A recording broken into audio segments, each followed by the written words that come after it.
নমস্কার, আমি ডক্টর অভিষেক ভদ্র। আমি মেডিকেল কলেজ হাসপাতালের সাথে যুক্ত এবং আমি প্র্যাকটিস করি বাগুইহাটি, নিউটাউন এবং সল্টলেক অঞ্চলে। আজকে যে ব্যাপারটি ডিসকাস করতে চাই সেটি হচ্ছে যে অনেক সময় ডিউরিং প্রেগন্যান্সি প্রেগন্যান্সি চলাকালীন মায়েরা হাতে, পায়ে এবং কোমরে ব্যথা বলে। তো এই ব্যথাগুলি ভীষণ কমন, স্পেশালি এই রিস্টে ব্যথা তো ভীষণই কমন। এই রিস্টে ব্যথা, গাঁটে গাঁটে ব্যথা ভীষণ কমন। তো সুতরাং কেন রিস্টে পেইন হয়? কারণ বুঝতে হবে যে প্রেগন্যান্সি চলাকালীন যে শরীরের মধ্যে সব জায়গায় জল কিছু অ্যামাউন্ট হলেও জমতে শুরু করে। ওরকম প্রত্যেকটি জয়েন্টসের মাঝখানেও জল জমে। তো এই জল জমার জন্য সকাল সকাল দেখবেন যে হাত নাড়াতে গিয়ে আপনাদের অসুবিধা হচ্ছে। অনেকের ক্ষেত্রে হয়, অনেকের ক্ষেত্রে হয় না, অনেকের ক্ষেত্রে কম হয়, অনেকের ক্ষেত্রে বেশিও হয়। তো এই ব্যথাগুলির থেকে নিরাময় পেতে গেলে বা এই ব্যথাগুলির থেকে আপনাকে যদি বেরিয়ে আসতে হয়, তাহলে রেগুলার কিছু হ্যান্ড এক্সারসাইজ দরকার। চলুন দেখি এই হ্যান্ড এক্সারসাইজগুলো কী কী। প্রথম এক্সারসাইজটি হলো হাতের।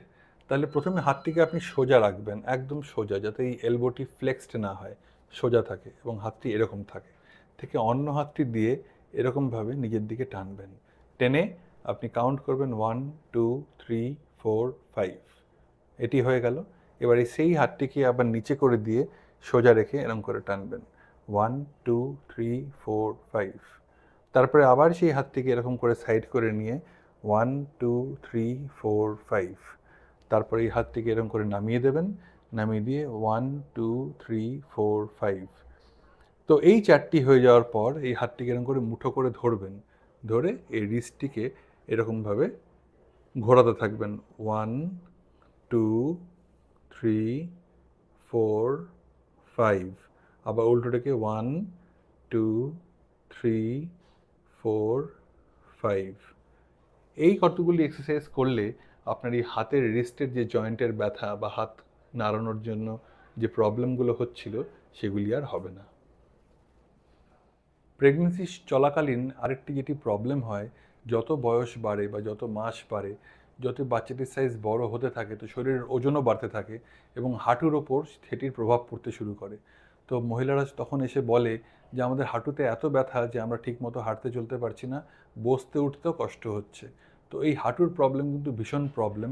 এই হাঁটুর প্রবলেম থেকে রেহাই পেতে গেলে আপনাদের নিয়মিতভাবে হাঁটুর কয়েকটি এক্সারসাইজ করতে হবে। চলুন দেখি কিভাবে হাঁটুর এক্সারসাইজগুলো করা যায়। এই এক্সারসাইজগুলো কিন্তু সবসময় হাতের ব্যায়াম যেরকম শেখালাম, পায়ের ব্যায়াম, এই সবকটি ব্যায়ামই কিন্তু অন্তত 10 বার রিপিটেশন করতে হবে। যদি আপনি অভ্যস্ত হয়ে যান তারপর 20 বার করে রিপিটেশন করতে হবে। ডান হাত, ডান পা, বাঁ হাত, বাঁ পা সবগুলি 10 বার রিপিটেশন, তারপরে 20 বার রিপিটেশন। চলুন দেখি।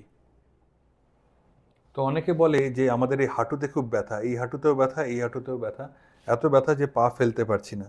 তো আমরা তখন বলি যে আপনারা যখন বসে আছেন, যখন টিভি দেখছেন বা এমনি বসে আছেন, কোনো কাজ করছেন, তখন এরকমভাবে বসে আপনি যদি পাটিকে পুরো স্ট্রেইট ওঠান, একদম উঠলেন, উঠে এই জায়গাটা শক্ত হয়ে গেল, এই মাসেলটা আপনি বুঝতে পারলেন শক্ত হলো এবং এই টেন্ডনটাও আপনার শক্ত হয়ে গেল। তো এইভাবে আপনি 1, 2, 3, 4, 5 কাউন্ট করলেন, করে ছেড়ে দিলেন। আবার 1, 2, 3, 4, 5 ছেড়ে দিলেন। আবার 1, 2, 3, 4, 5 ছেড়ে দিলেন। এরকম করে 5 বার কাউন্ট করে আপনি যদি 10 বার করেন, আর উল্টো হাঁটুটাও আপনি যদি 5 বার কাউন্ট করে 10 বার করেন, যেমন 1, 2, 3, 4, 5 ছেড়ে দিলেন। 1, 2, 3, 4, 5 যখন করছেন তখন কিন্তু পাটা একদম ওপরে থাকছে, হাঁটু শক্ত থাকছে, টেন্ডন আপনি বুঝতে পারছেন শক্ত হয়ে গেছে, মাসেলটাও আপনি হাত দিয়ে দেখতে পাচ্ছেন শক্ত হয়ে গেছে। 1, 2, 3, 4, 5 নামিয়ে দিন। 1, 2, 3, 4, 5 নামিয়ে দিন। তাহলে এই করলে এই দুটো হাঁটুই কিন্তু আপনার সুস্থ থাকবে। মেয়েদের শিরদাঁড়াটি থাকে এরকমভাবে। তো যত প্রেগনেন্সি বাড়ে, যত ওজনটি বাড়ে, বাচ্চাটির ওজন বাড়ে, যত পেটের সাইজ বাড়তে থাকে, তত কিন্তু এই শিরদাঁড়ের ওপরে চাপও বাড়তে থাকে। কারণ ওই শিরদাঁড়াটি কিন্তু সাহায্য করছে পুরো জিনিসটি বহন করতে। যখন আপনি হাঁটছেন, যখন আপনি উঠছেন, যখন আপনি শুতে যাচ্ছেন, যখন আপনি শোয়ার থেকে উঠে বসছেন, ওই শিরদাঁড়াই কিন্তু আপনাকে ঠিক রাখার জন্য কাজ করে যাচ্ছে। তো সুতরাং শিরদাঁড়া এবং শিরদাঁড়ার পাশের যে মাসেলগুলো, তার উপরে কিন্তু সমস্ত চাপ পড়ছে। ওই জন্য যত প্রেগনেন্সি বাড়ছে তত কিন্তু মাসেলগুলো উইক হচ্ছে। আর উইক মাসেলস, আমি যেরকম সবসময় বলি, week muscles are always painful. তো সেই উইক মাসেলগুলোকে স্ট্রং করতে হবে। যত মাসেলগুলো স্ট্রং হবে তত কিন্তু শিরদাঁড়া আরও জোর পাবে। তো সুতরাং আপনি পিঠের ব্যথার থেকে মুক্তি পাবেন থ্রু আউট প্রেগনেন্সি। তো পিঠের ব্যথা ঠিক করার জন্য এরকমভাবে আপনাদের দাঁড়াতে হবে। দেওয়ালের পাশেই আপনি দাঁড়াবেন সোজা হয়ে এবং হাত দুটিকে আপনি দেওয়ালের ওপর সাপোর্ট দেবেন। মাথাটিকে স্ট্রেইট রাখবেন, পুরো শরীরটিকে স্ট্রেইট রাখবেন।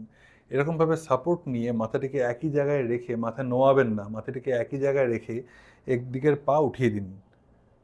তাহলে এই যে পাটা উঠলো, এটা কিন্তু হাঁটু ভাঁজ হলো না, মানে এখানে হাঁটু কিন্তু ভাঁজ হলো না, একদম স্ট্রেইট থাকলো। তো এই পিঠের এখানে গিয়ে এফেক্টটা করবে, সুতরাং পিঠের ব্যথা কমবে।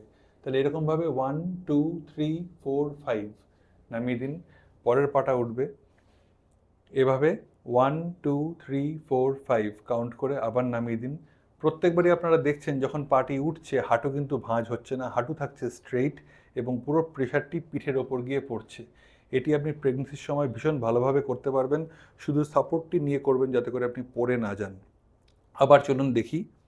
প্রথম পা 1 2 3 4 5, পরের পা 1 2 3 4 5।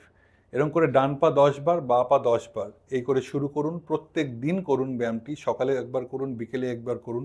যখন অভ্যাস হয়ে যাবে আপনি যখন খুশি করতে পারবেন, দিনে 2-3 বার করলেও করতে পারবেন এবং 20টি করে সেটও আপনি রিপিট করতে পারবেন।